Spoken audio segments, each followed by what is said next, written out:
கன்னி பெண்ணா மாறாதோ மையேந்தும் கண்ண காட்டி மையல் தீர பேசாதோ முன்னாலே தூக்கம் போயாச்சு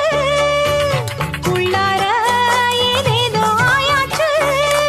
நான் ஏரிக்கர மேலிருந்து 8 திசை பார்த்திருந்து ஏந்திழைக்கு காத்திருந்தேன் காணல்ல மணி 7 8 ஆன பின்னும் ஊரடங்கி போன பின்னும் சோறு தண்ணி வேணும்னு தோணல்ல என் தெம்மாங்கு பாட்டை கேட்டு தெங்காத்து ஓடி வந்து தூதாக போக வேணும் அக்கறையில